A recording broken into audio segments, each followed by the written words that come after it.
नमस्कार दोस्तों, Byju's exam prep IAS Hindi में आप सभी का स्वागत है। आज हम आपके सामने 17 नवंबर 2022 के समाचार विश्लेषण प्रस्तुत कर रहे हैं, जिसमें द हिंदू समाचार पत्र से संबंधित प्रमुख आलेखों को आधार बनाकर हम उनकी चर्चा करेंगे। साथ साथ उनसे संबंधित जो भी मुख्य परीक्षा के संभावित प्रश्न होंगे, उनकी उत्तर संरचना की भी हम चर्चा करेंगे।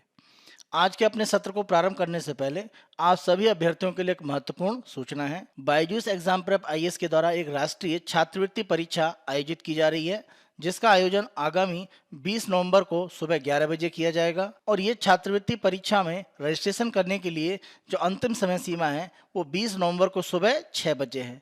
तो आपको अपना रजिस्ट्रेशन सुबह 6 बजे तक कर लेना है। और इस रजिस्ट्रेशन के लिए जो लिंक है वो वीडियो के डिस्क्रिप्शन बॉक्स में दिया गया है, वहां से आप अपना रजिस्ट्रेशन बिल्कुल फ्री में करा सकते हैं। और इस छात्रवृत्ति परीक्षा में जब आप भाग लेंगे, यहाँ पर 2 घंटे का आपका एक टेस्ट आयोजित किया जाएगा ऑनलाइन रूप में। और प्रमुख रूप से अगर हम देखें तो यह सामान्य अध्ययन से आपका संबंधित है, जहाँ पर सामान्य अध्ययन के प्रश्नों को हल करके आप इस राष्ट्रीय छात्रवृत्ति परीक्षा में जो अंक प्राप्त करेंगे, उसके आधार पर आप 90% तक स्कॉलरशिप या छात्रवृत्ति प्राप्त कर सकते हैं। और इस रूप में आप बायजूस एग्जाम प्रेप आईएएस के साथ सिविल सेवा परीक्षा की तैयारी में जुड़ सकते हैं। आज के समाचार विश्लेषण के पहले आलेख को हम देखते हैं। This unseating of vice chancellors is faulty. यहाँ पर अगर हम देखें तो प्रमुख रूप से अगर हम केरल राज्य की बात करें तो वहाँ पर कुछ वाइस चांसलर जो अलग अलग विश्वविद्यालय के हैं, उनको हटाने की जो प्रक्रिया है उसके संदर्भ में एक तरह से विवाद सामने आ रहा है।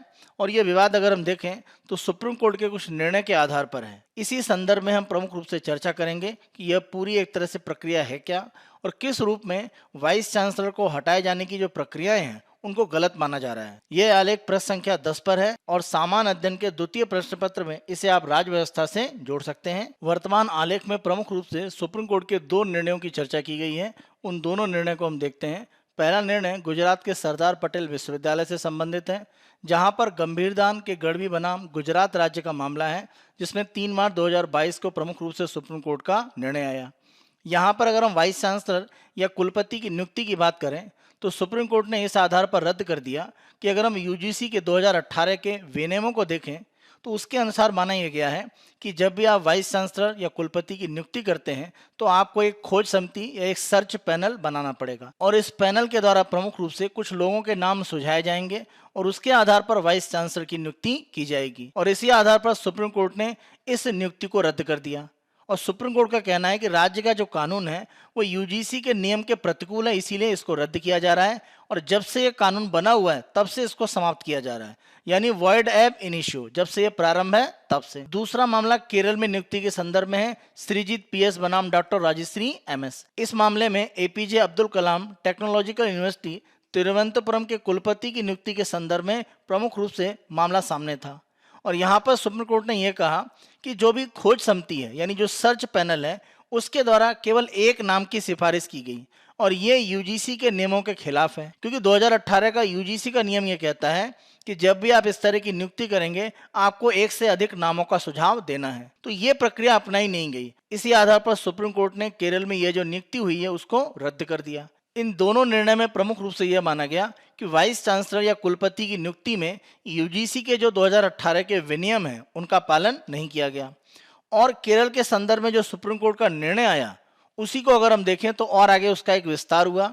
और केरल के राज्यपाल आरिफ मोहम्मद खान, जो कि एक तरह से केरल के सभी विश्वविद्यालयों के कुलाधिपति या चांसलर होते हैं, और सामान्य तौर पर आप देखें तो राज्यों में इसी तरह की स्थिति होती है कि राज्यों में जो राज्यपाल होते हैं वो विश्वविद्यालयों के कुलाधिपति या चांसलर होते हैं।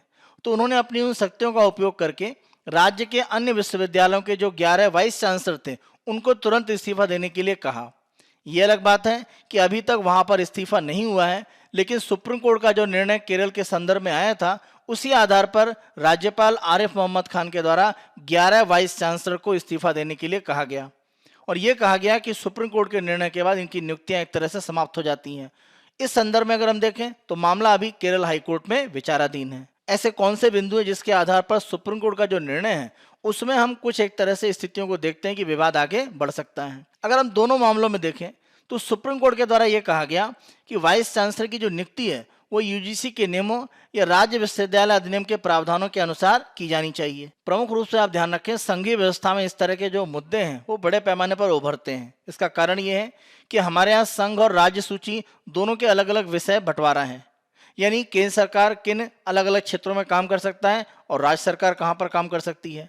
और कुछ ऐसे हैं जिनको हम समवर्ती सूची या जिनको हम कॉन्करेंट लिस्ट कहते हैं, जहाँ पर राज्य और केंद्र सरकार दोनों ही एक तरह से कार्य कर सकते हैं। और जब हम शिक्षा की बात करते हैं तो यह समवर्ती सूची या कॉन्करेंट लिस्ट में है। इस आधार पर केंद्र और राज्य दोनों ही इसमें अपने नियम बना सकते हैं। सामान्य तौर पर अगर हम देखें तो किसी भी राज्य के जो विश्वविद्यालय स्थापित हैं उनके जो भी अधिनियम है उसके आधार पर अगर हम देखें तो राज्य में जो कुलाधिपति होते हैं, यानी अगर हम बात करते हैं राज्यपाल की, जो सामान्य तौर पर कुलाधिपति या चांसलर होते हैं अलग अलग विश्वविद्यालयों के राज्यों में, उनके द्वारा वाइस चांसलर की नियुक्ति की जाती है। लेकिन सुप्रीम कोर्ट के द्वारा जो निर्णय दिए गए हैं उसमें स्पष्ट रूप से अनुच्छेद 254 का एक तरह से आधार लिया गया है। और यहाँ पर यह कहा गया है कि अगर राज्य का कोई कानून का प्रावधान केंद्रीय कानून के प्रावधान के प्रतिकूल है तो राज्य का कानून यहाँ पर शून्य हो जाता है और केंद्र का कानून एक तरह से वरीयता प्राप्त करेगा। इसी आधार पर यूजीसी के जो विनियम है उनको माना गया है और राज्य के संबंधित जो भी एक तरह से नियम है उनको रद्द किया गया है। जैसा हमने ऊपर के मामले में भी देखा कि जब हम खोज समिति की बात करते हैं जो राज्य में एक तरह से होनी चाहिए जब वाइस चांसलर की नियुक्ति की जा रही है, तो ये जो सर्च पैनल होता है, खोज समिति है, वो केवल एक नाम की सिफारिश नहीं करेगा, जैसा कि एक तरह से ऊपर के मामले में किया गया था, जिस आधार पर सुप्रीम कोर्ट ने इसको रद्द किया। यूजीसी के नियम के अनुसार एक नाम नहीं 3 से 5 आपको नाम बताने होते हैं और उस आधार पर अंतिम रूप में निर्णय होता है कि वाइस चांसलर कौन होगा। इसीलिए अगर हम देखें तो राज्य का जो कानून है उसको सुप्रीम कोर्ट ने रद्द कर दिया। सुप्रीम कोर्ट का यह कहना है कि राज्य विश्वविद्यालय के कानून का जो प्रावधान है वो यूजीसी, क्योंकि केंद्रीय संस्था है तो केंद्रीय संस्था के जो विनियम है उनके प्रतिकूल है, तो एक तरह से राज्य का जो विश्वविद्यालय कानून है वो रद्द होगा और यूजीसी के जो भी विनियम है जो केंद्र के हैं वो एक तरह से आगे लागू हो जाएंगे। यहाँ पर प्रमुख रूप से हमें विचार ये करना है कि एक तरफ एक विधायिका के द्वारा पारित एक तरह का अधिनियम है, यानी अगर हम बात करें एक कानून या एक्ट है, और दूसरी तरफ अगर हम देखें तो यूजीसी जैसी एक अधीनस्थ संस्था उसके द्वारा बनाए गए नियम है। यहाँ पर हमें यह ध्यान रखना पड़ेगा कि जब हम यूजीसी की बात कर रहे हैं तो यहाँ पर यूजीसी एक तरह की सरकार की संस्था है, न कि किसी भी तरह से संसद के द्वारा ये नियम बनाए गए हैं। तो आपको यहाँ पर यह अंतर प्रमुख रूप से समझना है। तो अगर हम अनुच्छेद 254 को ध्यान से देखें तो वहां पर यह कहा गया है कि जो भी एक तरह से विरोध है वो राज्य के कानून और संसद द्वारा बनाए गए वास्तविक कानून से संबंधित है और यहाँ पर किसी नियम या विनियम की बात नहीं की जा रही है। नियम का मतलब किसी भी तरह के रूल या विनियम का मतलब किसी भी तरह के रेगुलेशन, यानी किसी भी सरकारी संस्था के द्वारा कोई रूल रेगुलेशन बना दिया गया तो वो राज्य के कानून के साथ में टक्कर में नहीं आ सकता है। लेकिन संसद के द्वारा अगर कोई भी कानून बनाया गया, कोई एक्ट पारित किया गया है, वो जरूर राज्य की टक्कर में आने पर सर्वोच्चता प्राप्त करेगा। तो एक संस्था यूजीसी केंद्रीय है, उसने कोई नियम बना दिया तो ये राज्य के कानून पर वरीयता प्राप्त नहीं कर सकता है। ये अनुच्छेद 254 का प्रमुख रूप से आधार है। तो हमें यह ध्यान रखना पड़ेगा कि यूजीसी के द्वारा जो नियम बनाए गए हैं तो यूजीसी एक तरह की सबऑर्डिनेट अधीनस्थ संस्था है और जब हम बात करते हैं मूल कानून बनाने वाली उच्च संस्था वो संसद है, तो यहाँ पर संसद का कानून नहीं है, यूजीसी का है। इसीलिए राज्य के कानून को आप एक तरह से निचले स्तर पर नहीं ले जा सकते हैं और वो यूजीसी के बनाए गए कानून की तुलना में सर्वोच्चता प्राप्त करता है। यहाँ पर हमें यूजीसी, जिसको हमने अधीनस्थ संस्था एक तरह से माना है, उसके जो नियम या विनियम है वो एक तरह से संसद में जरूर रखे जाते हैं। लेकिन यहाँ पर आपको ध्यान रखना है कि अगर संसद के द्वारा कोई कानून पारित किया जाता है या किसी भी तरह का संसद के द्वारा कोई एक्ट पारित किया जाता है तो वैसी प्रक्रिया नियम और विनियम के लिए लागू नहीं होती है। और सामान्य तौर पर आप देखें जो नियम और विनियम होते हैं जैसे यूजीसी ने बनाए, इन्हें संसद के अनुमोदन की आवश्यकता भी नहीं रहती है। तो आप किसी भी तरह से अधिनियम या जो एक्ट है उसकी तुलना एक नियम और विनियम से नहीं कर सकते हैं जो यूजीसी ने बनाया है। ये तुलना ही करना गलत है, क्योंकि नियम और विनियम जो यूजीसी ने बनाया है वो किसी भी कानून की तुलना में एक निम्न स्थान रखते हैं। संविधान में प्रमुख रूप से आप देखें कि जो भी एक्ट या कानून है या जो अधिनियम है उनको किसी भी तरह के किसी नियम के साथ में एक बराबरी का दर्जा नहीं दिया गया है। एक और विवाद का बिंदु अगर हम देखें तो संविधान में जब सामान्य रूप में कानून की बात होती है, जैसे अगर हम अनुच्छेद 13(2) की बात करें तो वहां पर कानून जब एक तरह से शब्द उपयोग किया जा रहा है तो वो समावेशी परिभाषा को लेकर एक तरह से काम कर रहा है और केवल उसी अनुच्छेद पर यह लागू है। और अन्य अनुच्छेदों में कानून की ये जो परिभाषा है वो एक तरह से उपयोग नहीं होती है। इस आधार पर अगर हम देखें तो अनुच्छेद 254 में जो कानून शब्द उपयोग किया गया है उसमें नियम और विनियम एक तरह से शामिल नहीं होंगे। एक और समस्या ये है कि राज्य की विधायिका के द्वारा जो कानून एक तरह से बनाए गए हैं उनको संघ के द्वारा कोई भी अधीनस्थ जो संस्था बनाई गई, जैसे अगर हम यूजीसी की बात करें तो एक संघ की जो अधीनस्थ सबऑर्डिनेट संस्था है उसके द्वारा कोई नियम बनाए गए हैं उनको हम राज्य की विधायिका के पारित कानून के ऊपर नहीं ले जा सकते हैं। अगर ऐसा हम करते हैं तो ये हमारे संघीय सिद्धांतों का सीधा सीधा उल्लंघन होगा। और इस आधार पर आप देखें हमारे संविधान में राज्यों को संवर्ती सूची में जो विधायी शक्ति दी गई है उसकी भी कहीं ना कहीं उपेक्षा हो जाएगी। यहाँ पर अंत में एक महत्वपूर्ण बिंदु ये भी है कि जब हम वाइस चांसलर की नियुक्ति की बात करते हैं तो इसके संदर्भ में यूजीसी का जो अधिनियम है जिसके आधार पर यूजीसी की स्थापना की गई है उसमें ऐसा कोई प्रावधान नहीं है। यानी यूजीसी के गठन का जो अधिनियम है उसमें वाइस चांसलर की नियुक्ति के संदर्भ में कोई प्रावधान नहीं दिया गया है। इस तरह के प्रावधान अगर हम देखें नियम के रूप में यूजीसी ने बाद में बनाए हैं, तो ऐसी स्थिति में ये जो प्रावधान है वो एक तरह से वाइस चांसलर की नियुक्ति के लिए राज्यों पर बाध्यकारी रूप में लागू नहीं होते हैं। अगर इस तरह का विवाद सामने आ गया है तो आगे के लिए राह क्या हो सकती है? आगे के लिए राह प्रमुख रूप से ये है कि किसी भी तरह के रूल्स और रेगुलेशन यानी नियम या विनियम है वो स्वतंत्र रूप में कोई कानून नहीं है, वो मूल अधिनियम का एक तरह से हिस्सा होते हैं और उसी के दायरे में एक तरह से रहते हैं। अगर ऐसा नहीं होगा तो जो भी हमारे अधिनियम या कानून है कहीं ना कहीं उनका महत्व तो कम हो जाएगा। तो ये हमें तथ्य ध्यान रखना है। इसी के साथ साथ हमें इस पर भी एक तरह से विचार करना पड़ेगा कि अगर हम यूजीसी के अधिनियम की धारा 26 की बात करें तो इस धारा के आधार पर प्रमुख रूप से यूजीसी को अलग अलग नियम बनाने का एक तरह से अधिकार है। तो क्या यूजीसी को इस तरह के नियम बनाने का अधिकार है कि वो वाइस चांसलर की नियुक्ति के संदर्भ में भी नियम बना सकता है? तो ये जो प्रक्रिया है इस पर कहीं ना कहीं पुनः जांच करने की आवश्यकता है, क्योंकि इस आधार पर अंतिम रूप में यह निर्णय हो पाएगा कि यूजीसी ने जो नियम बनाए हैं वो यूजीसी नियम बनाने के योग्य है कि नहीं है। क्योंकि यूजीसी धारा 26 के अंतर्गत कुछ नियम बना सकती है, लेकिन वाइस चांसलर की नियुक्ति के लिए नियम बना सकती है कि नहीं बना सकती है, इस पर अंतिम रूप में निर्णय आना चाहिए। और अंतिम रूप में सुप्रीम कोर्ट ने अपने खुद के एक निर्णय में 1994 में जो एस सत्यपाल रेड्डी बनाम आंध्र प्रदेश का मामला है उसमें स्पष्ट रूप से कहा है कि जब भी परस्पर विरोधी कानून के प्रावधान को आप एक तरह से किसी निर्णय में समाधान के रूप में बता रहे हैं तो आपकी कोशिश होनी चाहिए कि आपको सामंजस्यपूर्ण निर्णय देना चाहिए और जिससे कि दोनों विरोधी कानून में सामंजस्य स्थापित हो। और अंतिम रूप में आपको यह परीक्षण करना पड़ेगा जब भी आप निर्णय देते हैं कि जो भी दो कानून एक दूसरे के विरोध में आ रहे हैं वो प्रावधान एक तरह से प्रभावी रूप में लागू हो सकते हैं या नहीं हो सकते हैं। तो जब भी कोई विरोधी कानून है, जैसे यहाँ पर यूजीसी के नियम की बात करें और राज्यों के कानून की बात करें, तो अगर आपस में एक दूसरे के विरोधी हैं तो कैसे दोनों में सामंजस्य आ सकता है ये सुप्रीम कोर्ट को निर्णय में जरूर बताना चाहिए। अगर इस तरह का निर्णय भविष्य में आता है कि यूजीसी वाइस चांसलर की नियुक्ति के संदर्भ में नियम बना सकता है कि नहीं बना सकता है, तो वर्तमान जो राज्य के कानून का यहाँ पर एक विरोध हुआ है और वो रद्द किया गया है सुप्रीम कोर्ट की तरफ से, वो स्थितियां नहीं आएंगी और भारत के संघीय ढांचे पर किसी भी तरह की समस्या नहीं बनेगी। आज के दूसरे आलेख को हम देखते हैं, quest for transparency in FTA negotiations. FTA अगर हम बात करते हैं मुक्त व्यापार समझौता, इसके माध्यम से प्रमुख रूप से आप देखें कि दो देशों के द्वारा या एक समूह एक देश के द्वारा आपस में व्यापार की जो स्थितियां होती हैं उनको प्रमुख रूप से आसान करने का प्रयास किया जाता है। तो जो भी मुक्त व्यापार समझौते के लिए वार्ताएं होती हैं उनमें पारदर्शिता की प्रक्रिया को कैसे बढ़ावा दिया जाए। भारत में इस तरह की प्रक्रिया है या नहीं है? अगर नहीं है तो इस तरह की प्रक्रिया को आदर्श रूप में हम कहां से ले सकते हैं? प्रमुख रूप से आलेख में इसी पर चर्चा की गई है।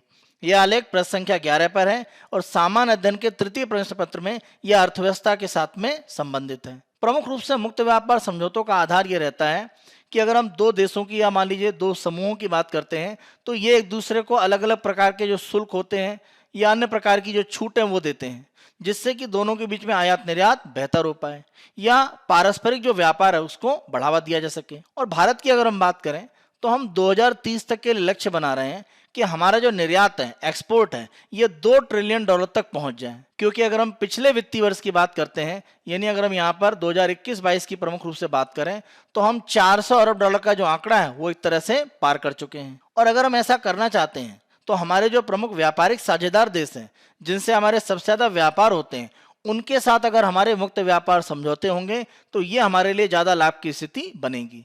इसीलिए भारत के द्वारा अपने प्रमुख जो व्यापारिक साझेदार हैं उनके साथ मुक्त व्यापार समझौता करने के लिए बड़े पैमाने पर प्रयास किए जा रहे हैं। वो चाहे यूरोपीय संघ हो, कनाडा हो, यूके या इजराइल की अगर हम बात करें, इन देशों और समूहों के साथ में भारत लगातार मुक्त व्यापार समझौते के लिए बातचीत करने की प्रक्रियाओं को आगे बढ़ा रहा है। जैसा हमने अभी चर्चा किया कि मुक्त व्यापार समझौतों में जो भी विषय एक तरह से लिए जाते हैं या शामिल किए जाते हैं, उनमें टैरिफ में कमी करना। टैरिफ की अगर हम बात करें तो अलग अलग तरह के शुल्क होते हैं। जैसे मान लीजिए अगर हम सीमा शुल्क की बात करते हैं, भारत में कोई सामान विदेश से आ रहा है या भारत से कोई सामान बाहर जा रहा है, तो वहां पर कस्टम ड्यूटी या सीमा शुल्क की स्थितियां बनती हैं। तो अलग अलग देशों के बीच में अगर मुक्त व्यापार समझौते होते हैं तो वो सीमा शुल्क में एक दूसरे को छूट देते हैं। इससे होता यह है कि एक दूसरे देश के जो सामान है वो एक तरह से थोड़े सस्ते हो जाते हैं। तो ये कहीं ना कहीं व्यापार को बढ़ाने में मदद करता है। तो हम मुक्त व्यापार समझौते से टैरिफ या शुल्कों में कमी लाते हैं, जिससे अगर हम मैन्युफैक्चरिंग या विनिर्माण की बात करें, साथ साथ कृषि क्षेत्र, वहां पर प्रमुख रूप से प्रभाव पड़ता है। जैसे अगर भारत में मान लीजिए जूते, चप्पल या चमड़े के सामान या मान लीजिए इलेक्ट्रॉनिक सामान बनाए जा रहे हैं, उनको निर्यात किया जाता है। तो जिन देशों में निर्यात कर रहे हैं, अगर वहां पर शुल्क कम लगेगा तो वो सस्ते होंगे और ज्यादा प्रतिस्पर्धी हो पाएंगे। इसी तरह से कृषि वस्तुओं की अगर हम बात करें तो कम शुल्क लगने पर वो सस्ते होंगे और विदेशी बाजार में ज्यादा प्रतिस्पर्धी हो पाएंगे। तो ये मुक्त व्यापार समझौते में शुल्क के माध्यम से कमी करके व्यापार को बढ़ाने का एक तरीका है। इसी तरीके से सेवा क्षेत्र में व्यापार में नियम बनाए जाते हैं। डाटा स्थानीयकरण के संदर्भ में जो डिजिटल मुद्दे होते हैं, यानी अगर कोई कंपनी भारत में काम कर रही है अमेरिका की, तो वो डाटा को भारत में इकट्ठा करेगी या अमेरिका में। तो इसके संदर्भ में भी मुक्त व्यापार समझौते में नियम बनाए जाते हैं, जिससे कि डाटा जहां पर इकट्ठा किया जा रहा है उसकी सुरक्षा सुनिश्चित की जा सके और डिजिटल रूप में अर्थव्यवस्था का विकास आगे हो पाए। साथ साथ अगर हम बौद्धिक संपदा अधिकारों की बात करें, यानी इंटेलेक्चुअल प्रॉपर्टी राइट, इसमें प्रमुख रूप से आप देखें हम पेटेंट की बात कर रहे हैं कि जो भी अलग अलग दवाएं या वैक्सीन जैसे विकसित की जा रही हैं, उनके पेटेंट के अधिकार के संदर्भ में एक दूसरे देशों के द्वारा आपस में छूट देना। तो इस आधार पर पेटेंट वाली दवा अगर छूट मिल जाएगा तो सस्ता करके दूसरे देश में जा सकती है। तो ये नियम भी एक तरह से मुक्त व्यापार समझौतों में शामिल होते हैं। साथ साथ एक दूसरे देश में निवेश को कैसे प्रोत्साहित किया जाए, व्यापार को कैसे आसान, सुविधाजनक और सुरक्षित बनाया जाए, यानी अगर घाटा होता है तो आप अपनी कंपनी का व्यापार किसी देश से कैसे आसानी से बाहर कर सकते हैं या वहां से हट सकते हैं। ये सारे अलग अलग पक्ष हैं जिनको मुक्त व्यापार समझौतों में शामिल किया जाता है, जिससे कि दोनों ही देश या दोनों ही समूहों को आर्थिक रूप में एक तरह से लाभ प्राप्त हो पाए। जब भी इस तरह के मुक्त व्यापार समझौते होते हैं तो अर्थव्यवस्था को तो लाभ होता ही है, ये समाज पर दूरगामी प्रभाव डालता है। क्योंकि अर्थव्यवस्था में जब भी आप कहते हैं कि आप उत्पादन की प्रक्रियाओं को बढ़ा पाते हैं, उत्पादन का सीधा अर्थ यह है कि आप अर्थव्यवस्था में कहीं न कहीं रोजगार की जो स्थितियां हैं उनको बढ़ा पाएंगे। इस आधार पर आप आय की स्थितियों को अर्थव्यवस्था मजबूत कर सकते हैं और इस आधार पर आप कह सकते हैं कि जो गरीबी की स्थिति है उसमें कहीं ना कहीं हम गिरावट ला सकते हैं। तो सामाजिक रूप में भी इस तरह के जो समझौते हैं वो बड़े प्रभाव डालते हैं। यहाँ पर प्रमुख रूप से अगर हम देखें कि जब हम कह रहे हैं कि व्यापार में इतनी अलग अलग स्थितियों को हम मुक्त व्यापार समझौते में शामिल करते हैं और इतने अर्थव्यवस्था पर यह दूरगामी प्रभाव डालते हैं, तो जब भी इस तरह की बैठकें होती हैं मुक्त व्यापार समझौते की, तो बैठक की जो प्रक्रिया है क्या उसमें पारदर्शी प्रक्रियाओं को पूर्ण रूप में अपनाया जाता है? इस तरह की प्रक्रिया अगर हम भारत में देखें तो बड़े पैमाने पर नहीं दिखती है। जबकि होना यह चाहिए कि जिन समझौतों का इतना बड़ा प्रभाव है, दूरगामी प्रभाव है और आपकी अर्थव्यवस्था पर बड़े प्रभाव भविष्य में डाल सकते हैं, उनके संदर्भ में जब भी बैठकें हों तो वो पारदर्शी होनी चाहिए। तो यहाँ पर आलेख में प्रमुख रूप से यही चर्चा की जा रही है कि अगर हम यूके की बात करें तो यूके में जो भी एक तरह से मुक्त व्यापार समझौते की वार्ता के लिए पूरा तंत्र अपनाया जाता है वो बहुत पारदर्शी है। तो भारत वहां से एक तरह से तंत्र लेकर अपने यहाँ प्रक्रियाओं को भी आगे बढ़ा सकता है। मुक्त व्यापार समझौते के संदर्भ में अगर हम पारदर्शी प्रक्रियाओं की बात करें तो यूके में प्रक्रिया को काफी हद तक पारदर्शी माना जाता है। तो उसको एक तरह से हम आदर्श मॉडल के रूप में ले सकते हैं और भारत के साथ में तुलना करके देखेंगे कि हमारे यहाँ स्थिति क्या है और क्या सुधार किए जा सकते हैं। तो यूके में जब मुक्त व्यापार समझौते के लिए बैठकें प्रारंभ होती हैं किसी भी देश के साथ में या किसी समूह के साथ में, यहाँ पर हम मान लेते हैं कि भारत के साथ इस तरह की बैठकें प्रारंभ होती हैं। सबसे पहले यूके में अंतर्राष्ट्रीय व्यापार जो विभाग है, डिपार्टमेंट फॉर इंटरनेशनल ट्रेड, उसके द्वारा मुक्त व्यापार समझौते पर जो बातचीत होती है उसके पीछे के जो रणनीतिक उद्देश्य हैं उनके संदर्भ में एक नीति पत्र प्रकाशित किया जाता है, यानी एक डॉक्यूमेंट जारी किया जाता है। और साथ साथ यूके के द्वारा जिस देश के साथ में मुक्त व्यापार समझौते की बातें की जाएंगी या वार्ताएं शुरू की जा रही हैं उसमें प्रमुख रूप से ऐसा करना महत्वपूर्ण क्यों है, यानी यूके को क्या लाभ की स्थितियां हैं, वो अलग अलग जो तथ्य हैं वो सबसे पहले एक तरह से जनता के सामने लाए जाते हैं। और ये नीति पत्र एफटीए पर हस्ताक्षर करने के विशिष्ट लाभों, जैसे अपेक्षित रूप में यूके को क्या आर्थिक लाभ होगा, इसका आर्थिक लाभ का वितरण कैसा होगा, पर्यावरणीय प्रभाव क्या होगा। अगर भारत के साथ मुक्त व्यापार समझौते होते हैं तो श्रम और मानवाधिकार के आयाम उनको भी देखा जाता है। जैसे चीन की बात करें, चीन पर मानवाधिकार के उल्लंघन के लगातार आरोप लगते हैं, यानी अगर यूके चीन के साथ में मुक्त व्यापार समझौता करता है तो वहां पर मानवाधिकार की जो स्थिति है उस एक तरह से पक्ष की जांच भी की जाएगी। इसके विपरीत अगर हम भारत में देखें तो ऐसा कोई दस्तावेज सार्वजनिक रूप से जारी नहीं किया जाता। जब ऐसा दस्तावेज सार्वजनिक रूप से जारी नहीं किया जाएगा तो आप कैसे पता लगाएंगे कि मुक्त व्यापार समझौते का देश के समाज पर, पर्यावरण पर क्या प्रभाव पड़ेगा, क्योंकि आपको समझौते के जो प्रारंभिक बिंदु है वो पता ही नहीं है। भारत में प्रमुख रूप से अगर हम मुक्त व्यापार समझौते के लिए नोडल एजेंसी की बात करें तो ये काम वाणिज्य मंत्रालय के द्वारा किया जाता है और अपनी वेबसाइट पर किसी भी देश के साथ में मुक्त व्यापार समझौतों की जो बैठकें चल रही हैं उसके बारे में काफी कम जानकारी दी जाती है। इस न्यूनतम जानकारी के आधार पर मुक्त व्यापार समझौते अगर होते हैं तो उनका भारत पर क्या प्रभाव पड़ेगा उसका अनुमान लगाना आसान नहीं होता। इस आधार पर हमारे लिए एक तरह से स्थिति क्या बनती है कि जब भी मुक्त व्यापार समझौते की वार्ताएं शुरू होती हैं किसी देश के साथ में या समूह के साथ में, उसके संदर्भ में जो दस्तावेज है उसको सार्वजनिक रूप से जारी किया जाए, जिससे कि उसकी प्रक्रियाओं का एक तरह से आकलन सार्वजनिक रूप में किया जा सके। दूसरा अगर हम प्रमुख प्रभाव देखें तो यूके में डीएफआईटी की तरफ से जो ये डॉक्यूमेंट प्रकाशित किया गया है उसमें अलग अलग जो हितधारक होते हैं, जैसे अगर हम व्यवसायों की बात करें, गैर सरकारी संगठनों की बात करें या अन्य लोगों के द्वारा या संस्थाओं के द्वारा जो भी इनपुट दिए जाते हैं या जो प्रतिक्रियाएं दी जाती हैं उनको इस डॉक्यूमेंट में शामिल किया जाता है। जैसे अगर यूके के द्वारा भारत के साथ में किसी भी तरह के मुक्त व्यापार समझौते की बैठकें शुरू की जाएंगी तो यूके में व्यापारियों पर एनजीओ या अन्य संस्थाएं कौन हैं जिनको इस तरह के लाभ के या हानि के बारे में अनुमान है वो अपनी बातें बता सकते हैं और वो इस तरह के नीति पत्र में प्रकाशित किया जाता है। सरकार के द्वारा सबसे पहले जो नीति पत्र जारी किया गया है उस पर लोगों के द्वारा विशेष रूप में कुछ सुझाव दिए जाते हैं। उन सुझावों पर यूके की सरकार का दृष्टिकोण क्या है, वो इन सुझावों को आगे बढ़ाएंगे या नहीं बढ़ाएंगे, वो सारा डिटेल में अपनी बातें बताते हैं। अब इसके विपरीत अगर आप भारत में देखें तो ऐसा तंत्र नहीं है, जबकि होता यह है कि वाणिज्य मंत्रालय जब भी मुक्त व्यापार समझौतों की वार्ताओं को आगे बढ़ाता है तो परामर्श करने के लिए जो हितधारक है उनसे बैठकें करता है। अंतर मंत्रालयीय बैठकें भी होती हैं, अलग अलग मंत्रालयों के बीच में बैठकें की जाती हैं, लेकिन इन चर्चाओं और हितधारकों की चिंताओं का सरकार किस रूप में अपनी प्रतिक्रिया देकर एक तरह से उनको आगे बढ़ा रही है, नहीं बढ़ा रही है, इसका कोई सार्वजनिक रूप में रिकॉर्ड नहीं होता है। तो हम जो भी एक तरह से अपना डॉक्यूमेंट प्रारंभ में देते हैं उस पर जो सुझाव आते हैं उस पर सरकार की दृष्टि क्या है, सरकार क्या समझती है, क्या सोचती है, वो बात बतानी पड़ेगी, जिससे कि हम ये पता कर पाएं कि अगर सरकार किसी सुझाव को नहीं मानती है तो कारण क्या है। तो इस रूप में प्रक्रिया पारदर्शी हो सकती है। तीसरा महत्वपूर्ण यूके में भाग ये होता है कि मुक्त व्यापार समझौते पर हस्ताक्षर करने के लिए सरकार के द्वारा जो भी रणनीतिक उद्देश्य पहचाने गए हैं या जो भी कारण पहचाने गए हैं उनकी यूके के संसद में एक तरह से जांच की जाती है। ये जांच अगर हम ब्रिटिश संसद में देखें तो अंतर्राष्ट्रीय समझौता समिति यानी इंटरनेशनल एग्रीमेंट कमेटी इसके द्वारा की जाती है और ये अलग अलग लोगों से एक तरह से गवाही लेती है।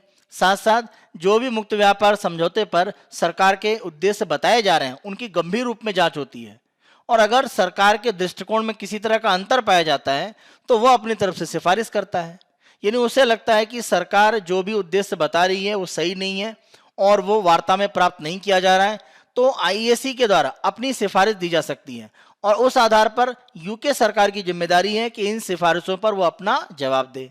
यानी उसे लगता है कि ये सिफारिश सही है या नहीं है तो कारण क्या है यूके सरकार बताएगी। भारत में अगर हम देखें तो मुक्त व्यापार समझौतों की जो बैठकें होती हैं उसमें कार्यपालिका का ही प्रमुख रूप से कार्य है, संसदीय जांच को लेकर स्थिति एक तरह से है ही नहीं। भारत में अगर हम संसद में देखें तो इस तरह की जांच करने की एक प्रक्रिया है। तो हमारी संसदीय प्रणाली में अलग अलग जो भी आपके विभाग हैं भारत सरकार के उनसे संबंधित संसदीय समितियां हैं, वो एक तरह से अपनी अनुमति देती हैं जांच में और अलग अलग विषयों पर चर्चा करती हैं और अपनी सिफारिश पेश करती हैं। तो यहाँ पर आप देखें संसद में वाणिज्य पर संसद की स्थायी समिति है यानी parliamentary standing committee on commerce, लेकिन आप देखें कभी भी मुक्त व्यापार समझौते पर इस समिति में किसी तरह की बातचीत हुई है या भारत का उद्देश्य क्या उसकी जांच की गई है, ऐसा नहीं हुआ है। तो हमारे पास वाणिज्य मंत्रालय से संबंधित संसद की स्थायी समिति है, लेकिन मुक्त व्यापार समझौतों के संदर्भ में उसने कभी भी अपनी कोई जांच नहीं की है। तो इस तरह की जांच की प्रक्रिया होनी चाहिए, जिससे कि मुक्त व्यापार समझौते के जो निहित उद्देश्य है वो पता हो पाए। देश को क्या लाभ होगा, देश की अर्थव्यवस्था को लाभ क्या होगा, पर्यावरण समाज पर क्या प्रभाव होगा, यह हमें पता होना चाहिए। और यह तभी हो पाएगा जब संसद की तरफ से एक स्थायी समिति इस तरह की जांच करे। चौथा, अगर हम प्रमुख रूप से आधार देखें जो यूके में काफी मजबूत दिखता है, तो वहां पर संवैधानिक सुधार और शासन अधिनियम 2010 के तहत अगर हम देखें तो कार्यपालिका को यह कहा गया है कि जब भी किसी भी तरह के मुक्त व्यापार समझौते की आप पुष्टि कर रहे होते हैं, उसको लागू करने जा रहे हैं, उस पर हस्ताक्षर करने जा रहे हैं, उसके पहले एक व्याख्यात्मक ज्ञापन वो आपको देना पड़ेगा ब्रिटिश संसद को, और वहां पर आपको 21 दिन का इंतजार करना पड़ेगा। 21 दिन की ये जो अवधि होती है, इसमें अगर हम देखें तो जो भी संधि आप मुक्त व्यापार समझौते की कर रहे हैं उसके संदर्भ में संसद को पूर्ण रूप से आप अवगत कराते हैं। तो आप ऐसा कह सकते हैं कि कार्यपालिका के द्वारा संसद से एक तरह से अनुमति लेकर आगे जो भी मुक्त व्यापार समझौते की प्रक्रिया है उनको लागू किया जा रहा है। भारत में आप देखें किसी भी मुक्त व्यापार समझौते की जो संधि है उसमें संसद की मंजूरी की जो प्रक्रिया है वो एक तरह से भूमिका के रूप में लगभग नदारद है। ऐसा कोई तंत्र भारत में अपनाया नहीं जाता है। जबकि अगर हम संवैधानिक रूप में स्थितियां देखें, किसी भी तरह की संधि में भारत सरकार जब प्रवेश करता है तो उसकी वार्ता, हस्ताक्षर या संसद के द्वारा उसके समर्थन करने की जो प्रक्रियाएं हैं वो हमारे संवैधानिक प्रक्रियाओं में दी गई हैं। लेकिन पिछले 7 से अधिक दशक में आप देखें कि संसद के द्वारा अपनी इस शक्ति का उपयोग नहीं किया गया है। तो यहाँ पर हमें ध्यान रखना पड़ेगा कि मुक्त व्यापार समझौते की संधियां जब हस्ताक्षर की जा रही हैं तो संसद की जांच की प्रक्रिया वहां पर होनी चाहिए, संसद की मंजूरी की प्रक्रिया होनी चाहिए। अगर ऐसा होगा तो ये कार्यपालिका को निरंकुश रूप से किसी भी तरह के जो समझौते हैं वो करने से रोकेगा। कोई ऐसा समझौता जिससे भारत को लाभ कम हुआ है, हानि ज्यादा हुई है, वो एक तरह से रोकेगा। तो भारत के लिए दीर्घकालिक रूप में अगर मुक्त व्यापार समझौते से हम लाभ की स्थितियां देखना चाहते हैं तो यूके में जो तंत्र अपनाया जाता है उससे मिलता जुलता तंत्र भारत में अपनाया जा सकता है। इससे मुक्त व्यापार समझौते की प्रक्रियाएं पारदर्शी होंगी और देश की अर्थव्यवस्था पर इसके सकारात्मक लाभ की स्थितियां हम आसानी से अनुमान लगाकर ऐसे समझौतों को देश के दीर्घकालिक लाभ के लिए उपयोग कर सकते हैं। आज के तीसरे आलेख को हम देखते हैं, Baghdad gets a government but violence haunts Iraq. तो अगर हम इराक में देखें तो सत्ता की स्थापना एक तरह से 27 अक्टूबर को हो चुकी है और लगभग 3 साल का वहां पर एक जो अंतरिम सरकार थी उसके बाद अगर आप देखें तो ये सत्ता स्थापित हुई है वर्तमान रूप में, तो 3 साल के बड़े अंतर के बाद। लेकिन उसके बाद भी माना जा रहा है कि इराक में हिंसा की जो संभावना है वो एक तरह से अभी भी बनी हुई है। इराक में प्रमुख रूप से अगर हम राजनीतिक अस्थिरता की बात करें तो 2003 में संयुक्त राज्य अमेरिका का जो एक तरह से हमला हुआ इराक पर, उसके बाद से शुरू हुआ और वहां पर सत्ता का जो विभाजन है वो अलग अलग धार्मिक समूहों के बीच में एक तरह से किया गया। इस रूप में वहां पर जो प्रशासन है उसको एक तरह से धार्मिक समूहों में बांटा गया है और यही एक तरह से कहलाती है मुअस्ससा या विभाजन प्रणाली। इस प्रणाली को अगर हम देखें तो इराक में राजनीतिक अस्थिरता का प्रमुख रूप से आधार या केंद्र माना जाता है। इस प्रणाली में प्रमुख रूप से देखें होता यह है कि अगर हम वहां पर शिया, सुन्नी और कुर्द अलग अलग राजनीतिक समूहों की बात करें तो उनके बीच में एक तरह से सत्ता का बंटवारा है। आप देखें इस तरह की स्थिति केवल इराक में ऐसा नहीं है, एक और देश अगर हम बात करते हैं लेबनान, वहां पर भी ऐसी स्थिति है। तो अगर हम इराक में देखें तो शिया, सुन्नी और जो कुर्द एक तरह से राजनीतिक समूह हैं उनके बीच में सत्ता का एक तरह से बंटवारा है और ये राजनीतिक व्यवस्था 2003 के बाद से ही चल रही है। इसमें प्रमुख रूप से अगर हम देखें तो जो कुर्द एक तरह से राजनीतिक समूह होते हैं उनकी तरफ से प्रमुख रूप से राष्ट्रपति को एक तरह से नियुक्त करने की जो स्थिति है वो एक तरह से बनती है कि वो राष्ट्रपति को अपनी तरफ से मनोनीत कर सकते हैं। जो भी कुर्द लोगों के द्वारा राष्ट्रपति के रूप में नियुक्त किया जाता है वो व्यक्ति आगे चलकर प्रधानमंत्री के लिए एक शिया समूह से व्यक्ति को आगे बढ़ाएगा और उस आधार पर जो वहां पर सत्ता स्थापित होगी उसमें प्रमुख रूप से शिया, सुन्नी और कुर्द सभी लोगों के द्वारा एक तरह से भागीदारी की जाएगी।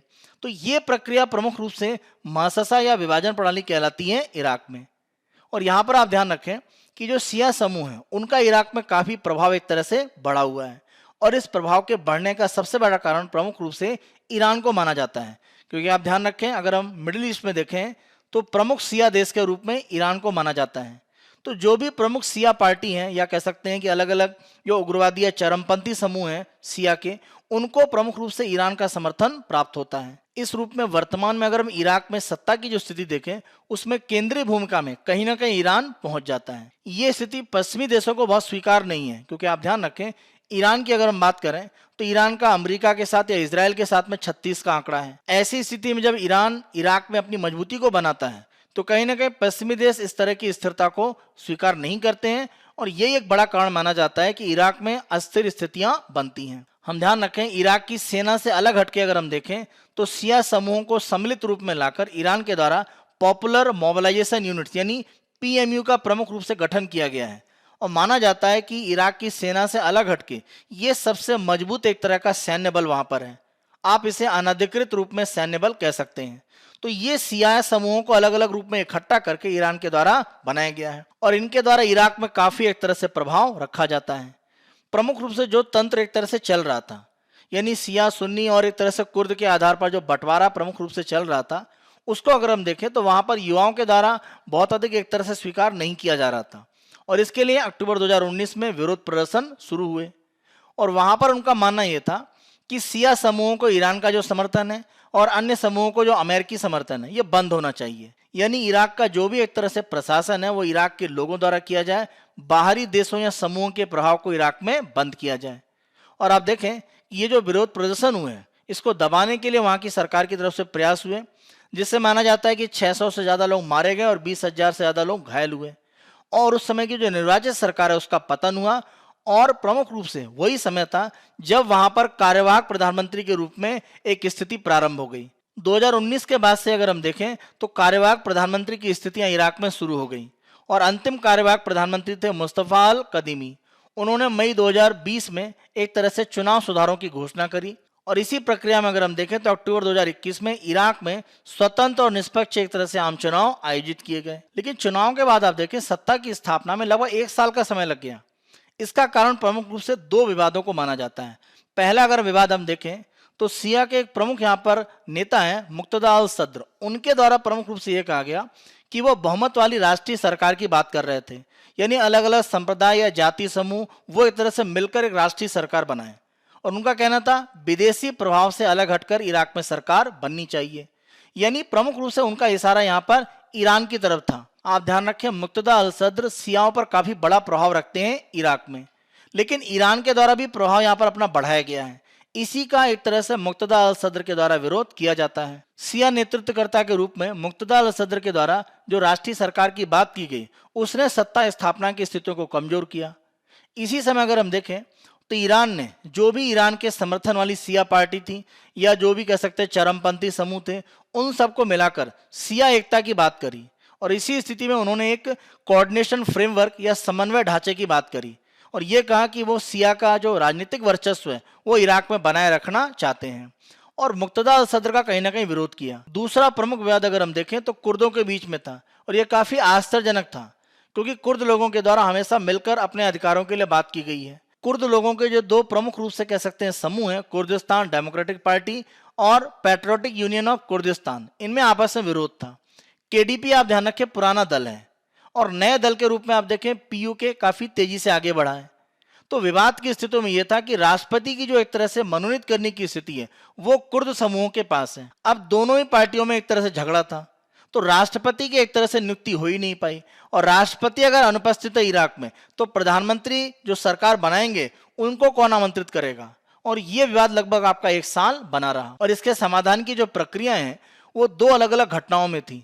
पहली घटना ये थी कि अगर हम केडीपी की बात करें तो उन्होंने पीयूके का एक तरह से राष्ट्रपति नियुक्त करने का जो अधिकार है वो मान लिया। इस आधार पर अगर हम देखें तो पीयूके के जो नेता हैं अब्दुल लतीफ रशीद उनको राष्ट्रपति पद के लिए नामित किया गया और 13 अक्टूबर को उन्होंने इराक की संसद में एक तरह से उसका अनुमोदन भी प्राप्त कर लिया और आगे चलकर उन्होंने शिया समूह के प्रमुख एक नेता मोहम्मद शिया अल सुदानी उनको देश के प्रधानमंत्री के रूप में नामित किया और 27 अक्टूबर को अल सुदानी की प्रधानमंत्री के नेतृत्व के रूप में 27 अक्टूबर को मोहम्मद शिया अल सुदानी ने प्रधानमंत्री और अपने मंत्रिमंडल के रूप में एक संसदीय अनुमोदन प्राप्त कर लिया और सामान्य सत्ता की स्थापना इराक में हो गई। ये जो प्रक्रिया अक्टूबर 2022 में अभी संपन्न हुई है, इसके पहले जून में एक बड़ा विवाद हो चुका है जिसको हमें आगे चर्चा करना है, क्योंकि माना यह जा रहा है कि अक्टूबर में सत्ता स्थापित हो चुकी है इराक में, लेकिन अभी भी वहां पर शांति की संभावना बहुत मजबूत नहीं है। इसका बड़ा कारण इराक में मुक्तदा अल सद्र को माना जाता है, जैसा मैंने पहले ही बताया,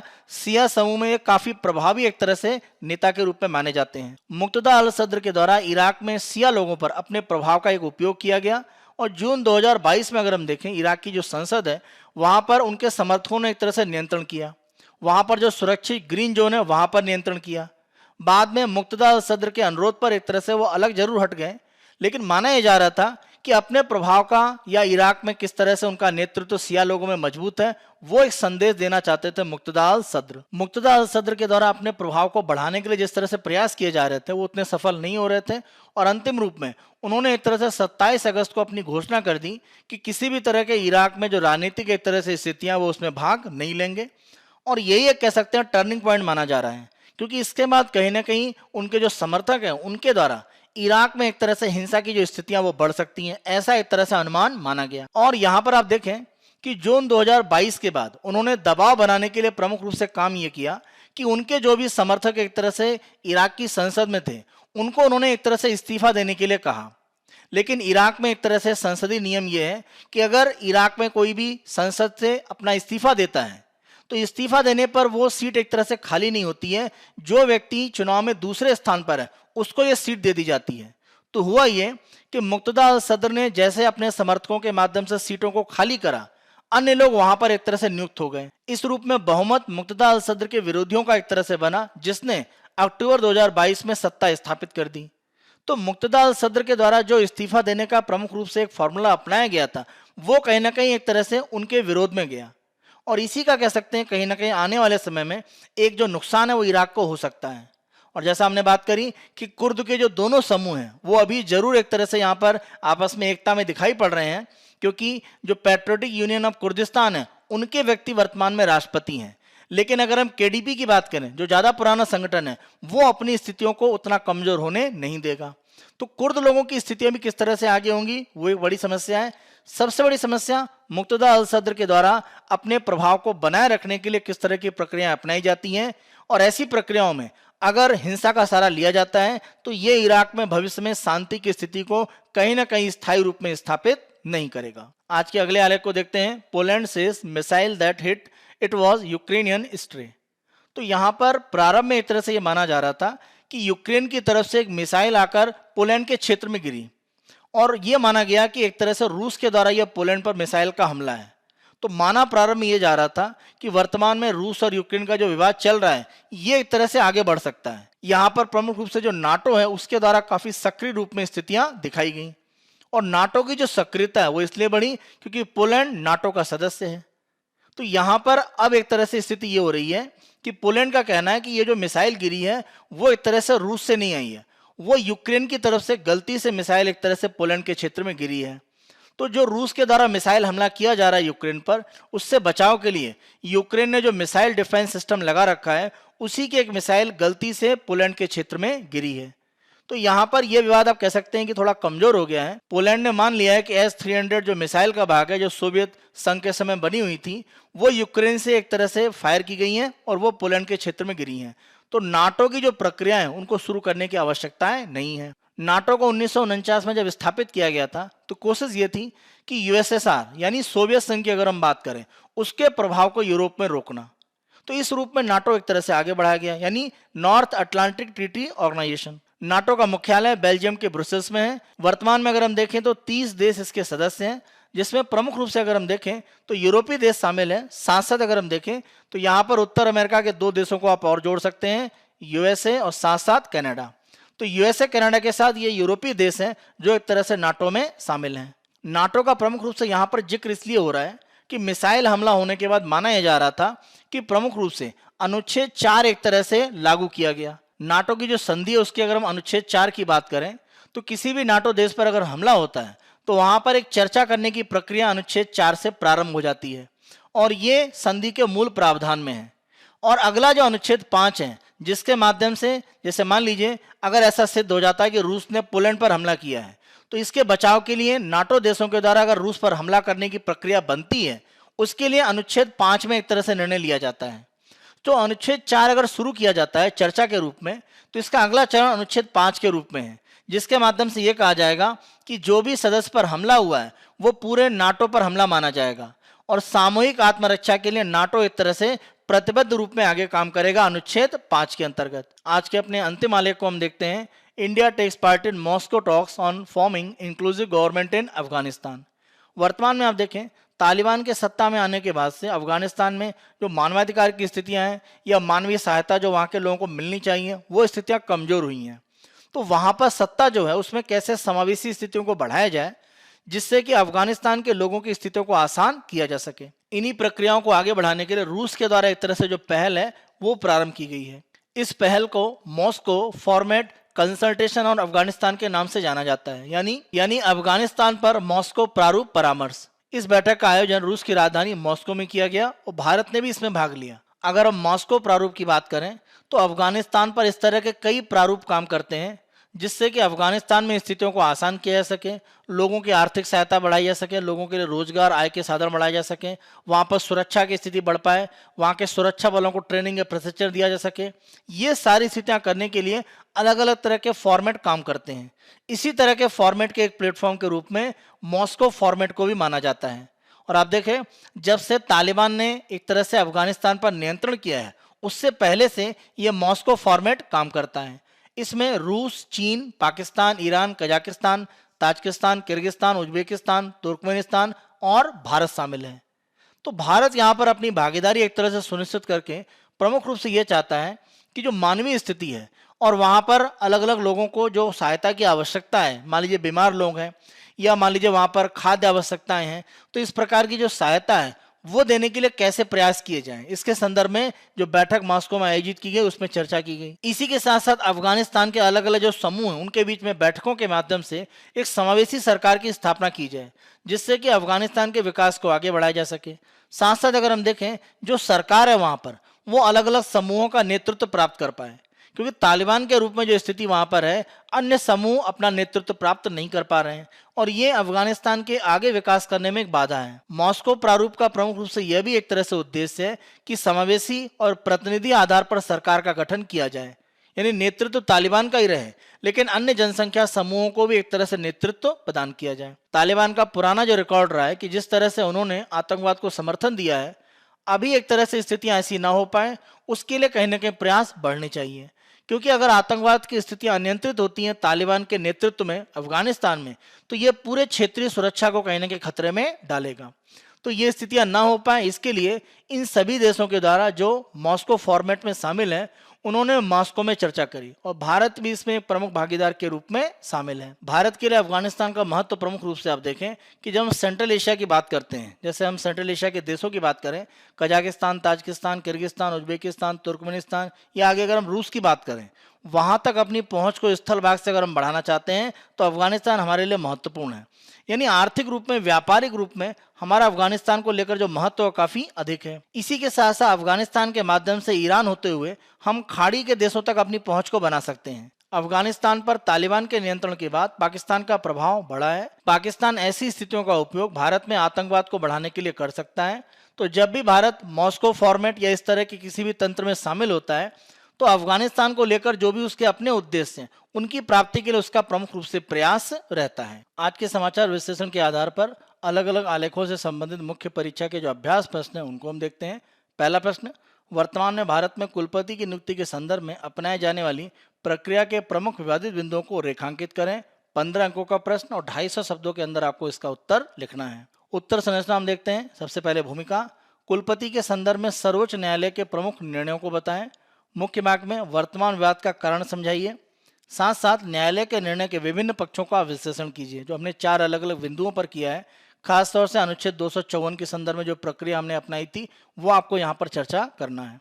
निष्कर्ष में आप सुप्रीम कोर्ट का 1994 का जो निर्णय है वो बता सकते हैं। एस सत्यपाल रेड्डी बनाम आंध्र प्रदेश, अदालतों को स्पष्ट रूप से परस्पर विरोधी कानूनों के प्रावधानों को हल करने के लिए हर संभव प्रयास करना होगा और अदालत सामंजस्यपूर्ण निर्माण देने का प्रयास करेगी। उचित परीक्षण यह होगा कि क्या दोनों प्रावधानों को प्रभाव दिया जा सकता है या नहीं, इसकी जांच करना।